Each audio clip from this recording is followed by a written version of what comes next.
Football is at a crossroads on both sides of the Atlantic. The National Football League and the English Premier League are undeniably incredible businesses, and they sit alone atop their respective sports. The EPL has attracted a massive global audience measured in the billions, while the NFL has created the most valuable teams of any league in the world. So what if you took the best of each business with the ambition of creating a new sort of, unified football-verse? Meet Shahid Khan. He's the owner of the Jacksonville Jaguars and Fulham Football Club, and he stands in the unique position to solve for both sides of the equation. The thing about the sports owner, the highs are the greatest highs, and the lows are the greatest lows. Shahid Khan is trying to unite two dueling football empires along with their influence and audience, pouring tons of money into both his Jaguars and Fulham FC to expand their international reach in parallel. Bottom line, there are challenges, financial challenges, and obviously it's competitive challenge. It's a learning curve. Is Shahid Khan the one to crack the code and bring these two disparate football empires together for even greater gain? This is Power Players.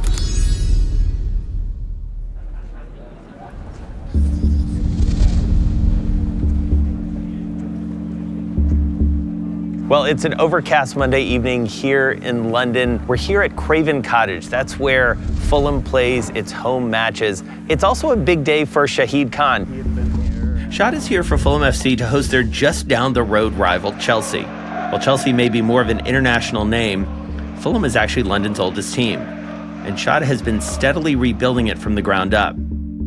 This is ridiculous. I think innovation at its finest. In the years since acquiring the team, Shahid has been working to upgrade its home pitch, mixing modern sports business with centuries of tradition. I was probably here 7-8 years ago. It's hard to even imagine what was there before. At the same time that Fulham takes the pitch, his other football team, the Jacksonville Jaguars, are in the middle of back-to-back London games, a first for an NFL team. And while the players have made the trip to London, so too have some of those most invested in their performance on the field, his actual investors. We're rooted in Jacksonville, and yet, we're committed and invested in London, just like you are. What's the score going to be? Score's going to be 1-0. You watch. Here to Palmer. Bryan for two! Calamity! Might even be an own goal, doesn't matter. Fulham would end up losing that night to Chelsea 2-0. Lucky for Shahid, though, game day prognosticating isn't his focus. The future success of the franchise rests on his ability to leverage an expanding development around Craven Cottage and generate revenue not just on match days, but 365 days a year.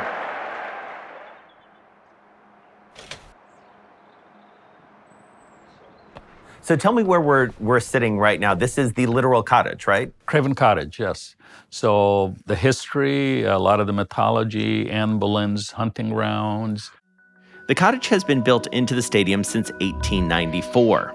It's located along the winding Thames, next to a site-filled riverfront with Fulham Palace, the Putney Bridge, and some of the most attractive real estate in the city.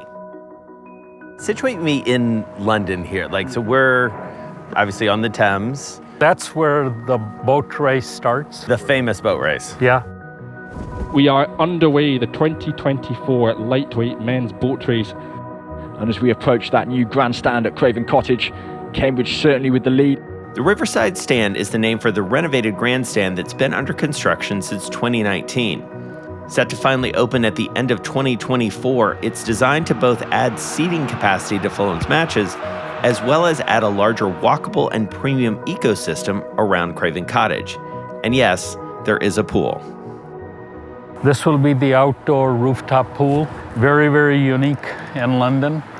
Obviously heated and... Now, this isn't the first time Shahid has built a pool into a stadium. But the play here isn't just to improve the game day experience, but to turn Fulham FC into the anchor for a financial ecosystem that Shahid is working to nourish.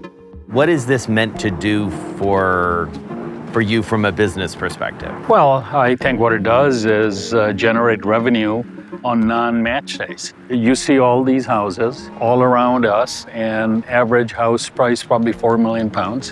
There is really no place for them to go. The closest grocery store or restaurant would be a mile. Wow. Okay, so for them to get to it, and here we are, so it serves the community, and with everything we're doing here, this also is a destination. If you come to London, you want to come here. Right. It should be, one of the 10 things you should do in London. The idea is to redesign the neighborhood and work to better connect Craven Cottage to it. Building a hotel, high-end restaurants, a health center, and yes, even a rooftop pool to attract both residents and tourists. But no small amount of risk building something of this scale. Of course there's risk in everything. One good thing is you didn't have to worry about the property. Right. And it's unique to have 7 acres on the north bank of the Thames, sitting between parks and, one of the richest areas of London. Right. And then when you build it, yes, of course there's a risk, but I think there's reward. Real estate and development has become a key element and attraction to sports ownership. While results on the pitch, court, or field may vary, owning high-performing commercial and residential properties around a sports venue can add massive, predictable value to a franchise. It reminds me of some of the things we see back in the United States, even, the Atlanta Braves in Atlanta. Bringing the amenities around a stadium seems to be something that people are thinking more about. Exactly, except do you have people living there 365, Right. okay, or living there 24/7? When you do that, then you add a huge amount of connectivity. Probably, what I was thinking would be like Real Madrid Stadium. Oh, okay? yeah. The simple fact is that, London has a huge amount of vibrancy even today. Yeah. You look around, you see all the cranes and everything that's going on, and it's, truly a multicultural city. Has been for hundreds of years, and, will be so moving in the future. So, I'm really kind of bullish on London. It is amazing to look at, especially to experience this, and you look at some of the old pictures that you have around the grounds, because it's a really old club.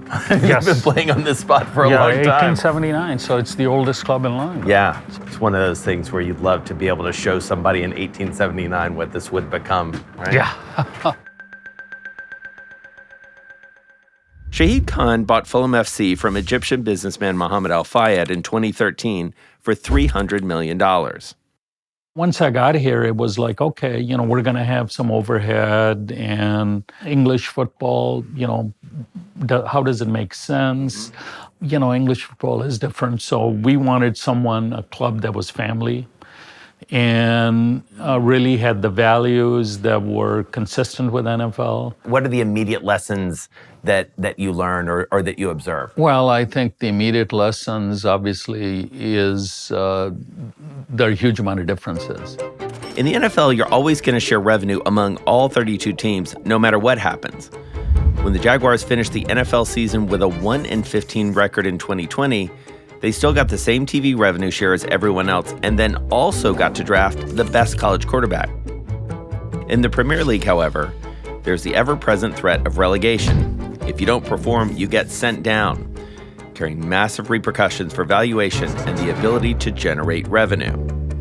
For Fulham, with just 5 wins and 20 losses in the 2020-21 season, they were relegated out of the Premiership and into the Championship League.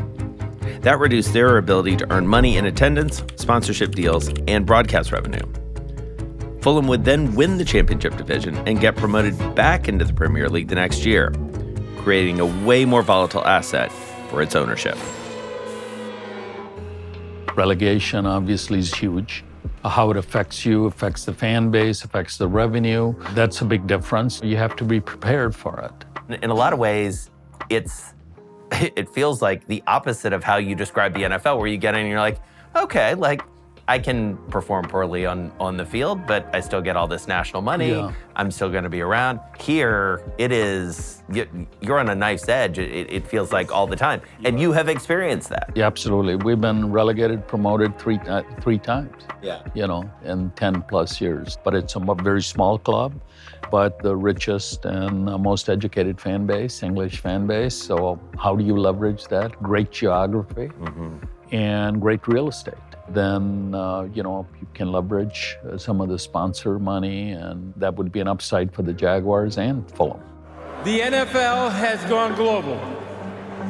This past year, we played games in front of amazing crowds in London and Germany.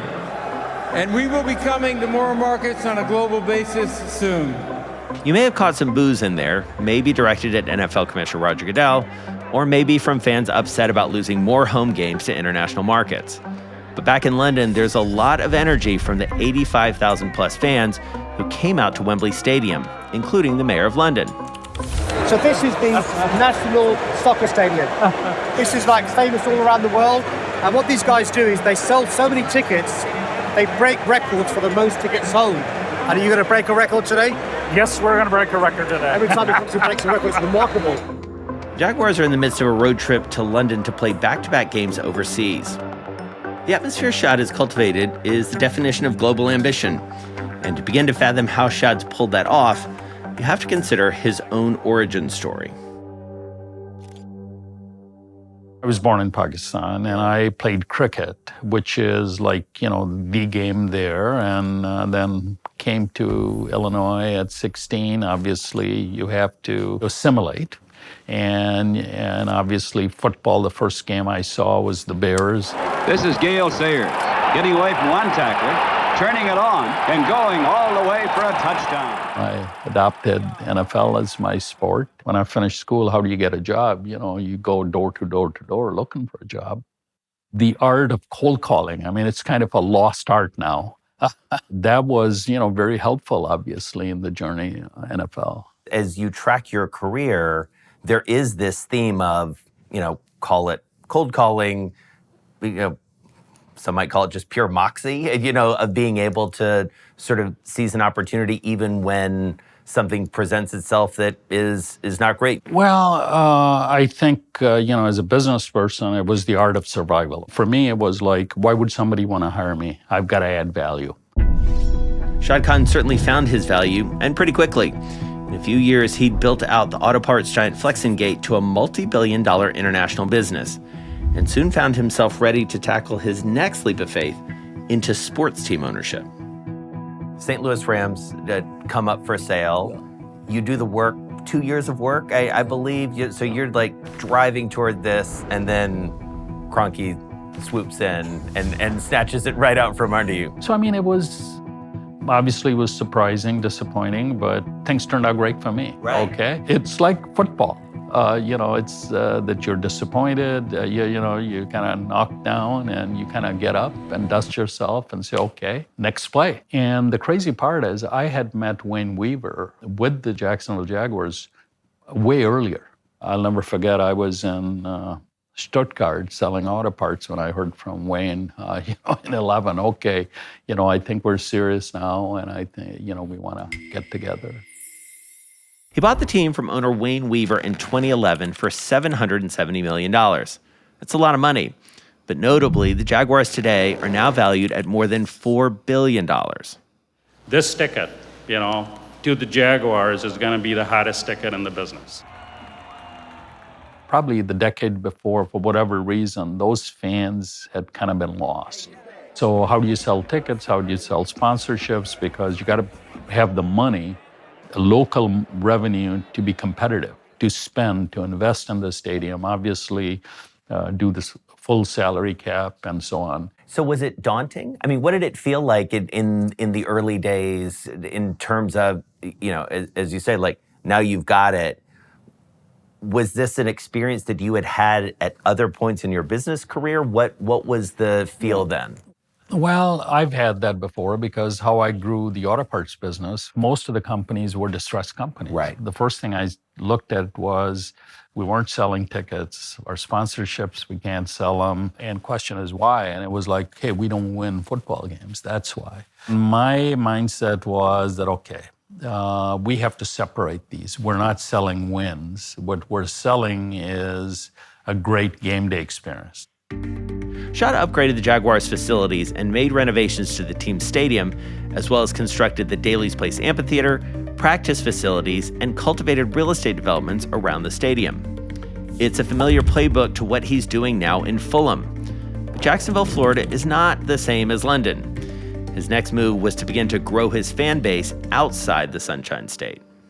And one of the most dramatic things you do to sort of bring it to where we're sitting now is you're on the forefront of saying, we're going to take this game overseas. If we're going to play games, I think we would rather play someplace where it's really fertile ground and we have a chance to really grow the fan base. Yes, playing overseas, we would get a financial and really getting the league to support us. And good morning from across the pond. Wembley Stadium is the venue. The Falcons and the Jags get set to get together. Duval chants in the crowd. You have a smaller resident fan base. Yep. So there's more upside for you. I mean, I just want to make sure I understand this. More upside for you to come here, to aggressively come here than maybe the New York Giants or the Chicago Bears, right? Is that fair? Yeah, absolutely, because they have history. Yeah. Okay? Northeast Florida, 2 out of 3 people there already have allegiance to other teams. We got to go where really they have no allegiance to a team, and it's going to take a multi-year effort. And we've had full-time year-round people in London representing the Jacksonville Jaguars. What does that evolution look like? Does that look like a more international NFL in terms of teams all over the world? Does it look like an American-based, what we have now, where you have not just London, but you have Germany and you have France and you have Mexico? Because you've been a chief architect of this. Yeah, I mean, I'm focused really on London. For us, you've got to have a sharp focus so you can produce results. Rooting himself in London laid the foundation to connect the dots across the footballverse. Now, Shahid isn't just aiming to grow the value of both teams and respective football leagues at large, but to truly world build, to create an international football community that will raise all ships. When you also think about the growth of both football and American football, you have been critical in the cross-pollination, and we've talked about that a little bit. What happens next for that? I think what happens next is, this is a virtuous circle, okay? So I think what happens next is, the both entities, do better, and then the cross-pollination, gets them to the next level. If both leagues can truly cross-pollinate, the results could be of exponential financial magnitude. Roger Goodell set a target of $25 billion in annual revenue for the NFL by 2027. And by 2022, the league already reached $20 billion of that stated goal. And international expansion is a key factor for continued growth. Conversely, the Premier League's revenue hit $7 billion in 2022, with similar goals for expansion and economic growth in the U.S. market. And yet, a significant gap remains for the Premier League to leverage the same financial gains as the NFL, and a large part of that has to do with the differences in ownership group philosophies. Talking to NFL owners, there's nothing that they haven't tried to sell Absolutely. From training camp one, and they've, really set an interesting example. It feels like NFL owners are more commercially minded. Absolutely. Is that fair to say? Yes, it is. It is because there is, I would say, a false sense of pride that, okay, this is football, money shouldn't be involved. Well, football players want to get paid too. Right. You've got to have a business that's sustainable. The only way it's sustainable is got to make money. NFL owners are also your partners. Right. Yeah, day in and day out. So NFL, you're trying to grow the pie, okay? And we know everyone's gonna get a piece of the pie. English football, it's different. In the NFL, everyone shares success. The EPL was created in the 90s out of economic envy of the NFL. But while the NFL has created a club of owners, as it were, with a shared vision for mutual success, the EPL doesn't yet share that same collective vision. Obviously, knowing NFL and some of the other American owners who are in the sport now, you can talk to them about it because our interests are aligned. Very much like the NFL, you want the Premier League to grow and everyone to benefit. Relegation and promotion is sacred, but still, the teams that are there all need to be competitive. One of the big dilemmas that remain for Shahid and the rest of his internationally minded EPL owners is, how do you expand and seize new economic opportunities while still preserving the traditions foundational to the sport? Fulham FC played 3 games in the U.S. in 2023, and the World Cup coming to the U.S. in 2026 could provide another massive opportunity for Shahid to expand his base. England's 6 biggest sides want to join with 3 from Spain and another 3 from Italy to create their own breakaway football Super League. What is the motivation? Well, you know what the motivation is, it's greed. You're a disgrace, you don't care about the fans, you're a joke, and I'm devastated. Change comes incrementally, and Shahid Stadium development at Craven Cottage is maybe the best example of what innovation within the Premier League can look like, creating a community around sports by bridging both the new and the old. And his cross-pollination of clubs is already coming back home to Jacksonville. Another move to develop the Shipyard property downtown and bring in luxury hotels, condominiums, and an office complex. The city is now prepared to sell Jaguars owner Shahid Khan even more parkland for development in the project. I want Jacksonville to live up to its potential, and it's huge. We haven't scratched the surface. Interesting to think about, how you think of this facility versus the facility back in Jacksonville. Are there shared experiences? Are there shared learnings that you're able to kind of implement back and forth? Well, I mean, this is part of the neighborhood going back, 150 plus years. Over there, what we're doing is there is no neighborhood. Right. So over there, we're building a neighborhood. Right. From the highest end, like the Four Seasons, residence, hotel, all the way to more modestly priced apartments. In that case, keep me honest here, my sense is that downtown Jacksonville has been, for lack of a better term, sort of somewhat neglected. Like the growth has happened in the suburbs and outward versus in the core, right? Absolutely. As a matter of fact, the core has deteriorated. Yeah. And you need to reinvigorate that. Yeah. And what we're doing is developing a new core. And central to that core is a new stadium. It's being called the Stadium of the Future. If the project that the Jacksonville Jaguars unveiled today is actually completed, then it will completely transform this part of downtown Jacksonville. Shahid recently announced an intended deal with the city of Jacksonville to build a, quote, Stadium of the Future, end quote, that will cost an estimated $1.4 billion and comes with a 30-year lease to keep the Jags in North Florida.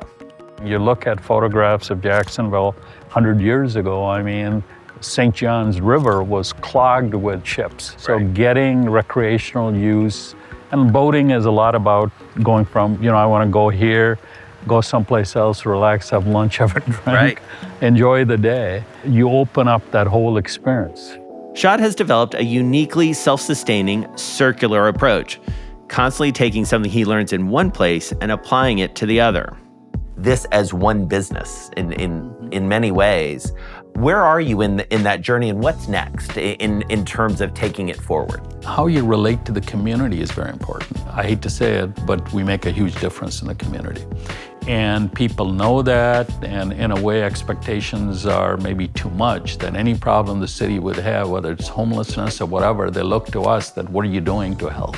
Interesting. And same thing in a lot of different ways, different scale. In English football, that you want to make a difference in the community. You go back to 1879, the community grows up, there are parks around us, people want a place to go, whether to relax or an amenity. And, being able to develop that, it's going to, put money in the squad, but more importantly, serve the community.